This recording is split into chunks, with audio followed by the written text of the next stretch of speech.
آپ دیکھیں سرکار غوث پاک رضی اللہ تعالیٰ عنہ کی والدہ ماجدہ، اللہ اکبر، یہ بیان کرتے میری آنکھیں بھیگ جاتی ہیں۔ میں نے اس کو کئی مرتبہ بیان کیا، توجہ سے سن لیں۔ ہم غوث پاک کی کرامتیں بہت بیان کرتے ہیں نا، ان کے نیاز فاتحہ 11ویں اسی میں لگ گئے، لیکن دیکھیں ان کی ماں، غوث پاک اپنی ماں کے اکلوتے بیٹے تھے، ماں بیوہ تھی، ان کے شوہر کا انتقال ہو چکا تھا۔ غوث پاک رضی اللہ تعالیٰ عنہ کے والد گرامی بہت جلدی انتقال کر گئے تھے۔ سیدنا غوث پاک عبد القادر جیلانی رضی اللہ تعالیٰ عنہ کی عمر ابھی 55 کی ہے، تبھی ماں نے اپنے سے دور کر دیا، کہا بیٹا جاؤ بغداد پڑھنے کے لیے۔ جیلان ایران میں آتا ہے آج بھی۔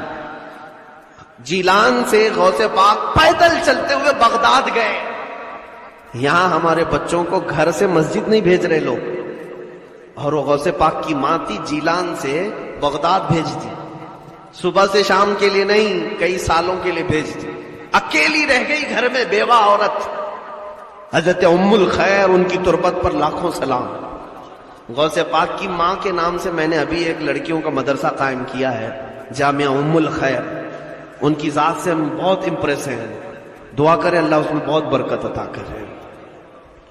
ماں کی تربیت تو دیکھیں آپ اپنے بچے کے لیے، غوث پاک کو بھیج دیا، 7 سال ہو گئے غوث پاک واپس نہیں آئے، ایک دن بھی نہیں۔ یہاں چھٹیوں کے لیے بچے لڑتے بھڑتے رہتے ہیں، کتنے 6-7 سال کے بعد ایک تاجر جیلان سے بغداد گیا، اس نے پہچان لیا، عبد القادر تم اتنے بڑے ہو گئے، میں جیلان کا رہنے والا ہوں، لیکن بیٹا عبد القادر تمہاری ماں کا کچھ اتا پتہ ہی نہیں، خبر ہی نہیں وہ کیا کھاتی ہے کیا پیتی ہے، کیونکہ اتنا پردہ کرتی تھی کہ پڑوس والے بھی نہیں دیکھتے تھے غوث پاک کی ماں۔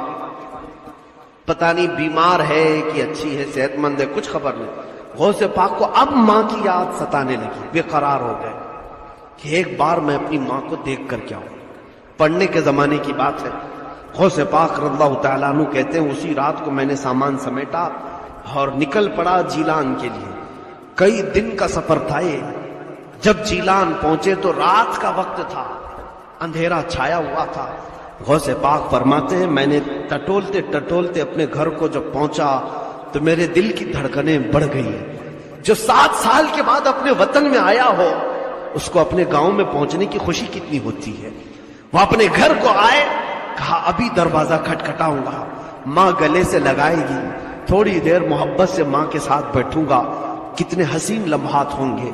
غوث پاک یہ دل میں خیالات لیے آئے اور دروازے کو دستک دیا، اندر سے آواز آئی، کون؟ ماں کی آواز تھی۔ غوث پاک نے کہا ماں تمہارا بیٹا عبد القادر آ گیا ہے، تمہارا بیٹا عبد القادر آ گیا ہے۔ ماں جلدی سے دروازے تک آئی، لیکن یہ کہا کون سا عبد القادر؟ ایک ہی تو عبد القادر تھا نا۔ ماں اندر سے پوچھتی ہے کون سا عبد القادر؟ غوث پاک نے کہا ماں تمہارا بیٹا عبد القادر۔ ماں نے کہا بیٹا یہ بتا تعلیم مکمل کر کے آیا ہے یا آدھی چھوڑ کے آیا؟ دروازہ کھولا نہیں ابھی، اندر سے ہی پوچھ رہی ہے تعلیم پوری ہو گئی یا ادھوری چھوڑ کر کے آئے ہو؟ غوث پاک نے فرمایا ماں ابھی اور 2 سال باقی ہیں۔ کہا پھر کیوں آئے؟ کہا تمہاری یاد بہت ستا رہی تھی، سوچا ایک آدھ دن ملاقات کر کے پھر واپس چلا جاؤں گا۔ اے ماں کل ہی میں بغداد کے لیے نکل جاؤں گا، بس تم سے مل کر کے جانا چاہتا ہوں۔ ماں نے کہا بیٹا عبد القادر الٹے قدم واپس جاؤ، تمہاری اور ہماری ملاقات انشاءاللہ قیامت کے دن ہوگی۔ دروازہ نہیں کھلا۔ غوث پاک راتوں رات دروازے سے پلٹ کر چلے آئے، بغداد پہنچے، ماں کو گھر پہنچ کر کے بھی دیکھا نہیں۔ اس ماں کا کلیجہ کیسا تھا جو اپنے اکلوتے کے لیے دروازہ نہیں کھولا، صرف اس لیے کہ میری محبت غالب آ گئی تو کہیں اس کی تعلیم پر اثر نہ پڑ جائے، کہیں اس کے علم پر اثر نہ پڑ جائے۔ دروازہ نہیں کھولا، واپس چلے آئے غوث پاک۔ فرماتے میں پڑھنے میں پھر مصروف ہو گیا۔ 1 سال ابھی گزرا نہیں تھا کہ ایک تاجر آیا جیلان سے، تجارت کرنے والا، آ کر کے اس نے کہا عبد القادر تم ہی ہو؟ کہا ہاں۔ کہا 1 مہینہ ہو گیا تمہاری ماں کا انتقال ہو چکا ہے، ہم لوگ جنازہ کفن دفن کر چکے تھے۔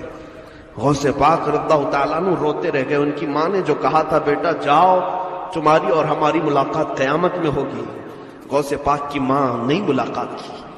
آج ہم اپنے بچوں کو یہ سوچتے ہیں ہتھیلی پر رکھ کر کے انہیں ڈاکٹر بنائیں، انجینئر بنائیں، ان کو فلاں بنائیں. ان کو جب تک آپ سٹرگل کرنا نہیں سکھائیں گے یہ کچھ نہیں بن سکتے. آرام طبیعت میں رہنا ان کو سکھا، جو مانگا دلا دیا، گاڑی دلایا، موبائل دلایا، سب چیزیں. پھر آپ چاہتے ہیں کہ ہیرا بن جائے.